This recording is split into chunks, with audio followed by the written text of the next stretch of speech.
બનાસકાંઠાના બાબર તાલુકામાં અતિવૃષ્ટિનો માર સહન કરી રહેલા ખેડૂતો હવે તંત્રની અન્યાયી નીતિ સામે રણ મેદાનમાં ઉતર્યા છે।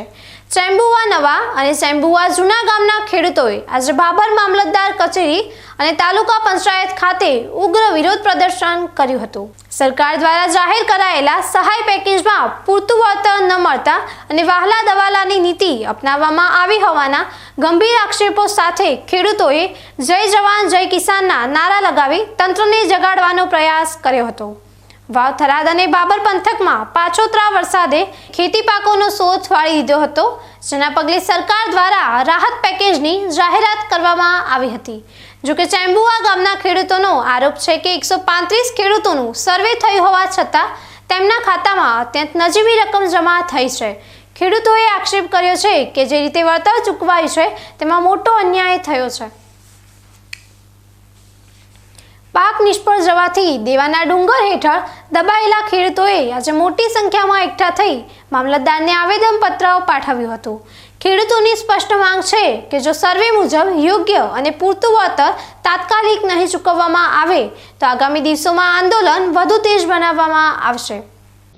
રોજે ચેમ્બુઆ નવા અને જૂના પંચાયતના ખેડૂતો દ્વારા આગળ કુદરતી આફત તરીકે વરસાદ આવ્યો અને એમાં સહાય આપવા બાબતે સરકારે 10,000 કરોડનું પેકેજ જાહેર કર્યું, એ બરાબર બાબત છે, પણ ખેડૂતો સુધી હર એક ગામમાં આ પેકેજના પૈસા પહોંચ્યા એવું નથી।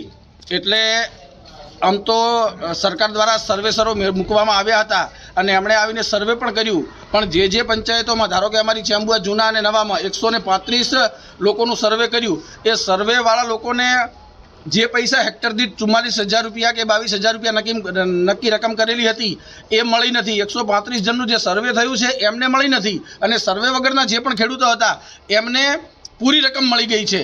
એટલે આ સરકાર દ્વારા 10,000 કરોડનું પેકેજ જાહેર કર્યું, પણ વચ્ચે આ સ્થિતિ દોગલા નીતિ કેમ અપનાવવામાં આવી રહી છે અને એના માટે કરી અને આજે સમસ્ત બંને ગામોના ખેડૂતો ભેગા થઈ મામલતદાર સાહેબ શ્રી અને તાલુકા પંચાયત સાહેબશ્રીને આવેદન સુપ્રત કરી અને રજૂઆત કરી છે કે તમે ખેડૂત જગતનો તાત કયો છે તો કમસે કમ ખેડૂતોની શું સ્થિતિ છે એ જુઓ, એ સાંભળો અને એમને સંપૂર્ણ પૈસા મળે એવું થતું હોય એવું તમે કરો।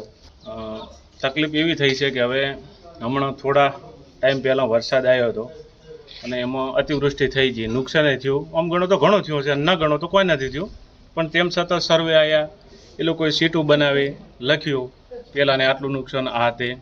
એટલે આ અમારે ગામ ચેમ્બુઆ જૂના અને નવા બે ગામ વતીથી હું ખેડૂત તરીકે રજૂઆત કરું છું સરકારને કે જે તમે બોલ્યા છો બરાબર કે 10,000 કરોડ પેક જાહેર કર્યું હતું અને કર્યું છે, પૈસા મળ્યા છે, નથી મળ્યા એવું તો આપણાથી ન કહેવાય, મળ્યા છે પણ પૂરતા પ્રમાણમાં મળ્યા નથી। જે બોલ્યા હતા કે 2 હેક્ટર દીઠ 44,000 આલવાના છે, એની જગ્યાએ અમુકને મળ્યા છે, અમુક લોકોને નથી મળ્યા, અને મળ્યા તો કેવા 10,000, 2800, 8,000 આવી રીતે। ખુદ મારા ખાતાની અંદર એક ખાતાની અંદર 10,200 પ્લસ કે કંઈક 3200 કે 3300 એક્ઝેક્ટ મને યાદ નથી, અને બીજું ખાતું મારું છે એમાં 34,000 મળ્યા છે, તો સરકારે 2 હેક્ટર દીઠ 44,000 કીધા હતા, એટલે આ પૂરતા મળ્યા નથી અને સરકાર આગળ વિનંતી કરીએ છીએ। તો આજ શું બાબતે તમે આવેલા? આજ અમે એ બાબતે આવ્યા છે કે આ પૂરતા પ્રમાણમાં રૂપિયા અમને મળે, મળ્યા નથી, આવેદનપત્ર આપવા આવ્યા છીએ। કોને આવેદનપત્ર? આવેદનપત્ર તાલુકા પંચાયતના ટીડીઓ સાહેબને આપ્યું અને અહીંયા મામલતદાર સાહેબને આપ્યું। બાબર તાલુકા પંચાયતના ચોગાનમાં ગુંજેલા ખેડૂતોના આક્રોશના નાદ સાબિત કરે છે કે ધરતીપુત્રોની ધીરજ હવે ખૂટી રહી છે। એક તરફ કુદરતનો પ્રકોપ અને બીજી તરફ તંત્રની કથિત લલિયાવડી વચ્ચે ખેડૂત અત્યારે પાયમાલ થઈ રહ્યો છે। હવે જોવાનું એ રહેશે કે મામલતદારને અપાયેલા આવેદનપત્ર બાદ સરકાર જાગે છે કે પછી ચેમ્બુઆ ગામના ખેડૂતોને પોતાના હક માટે ગાંધી ચિંધ્યા માર્ગે આગળ વધવું પડે છે।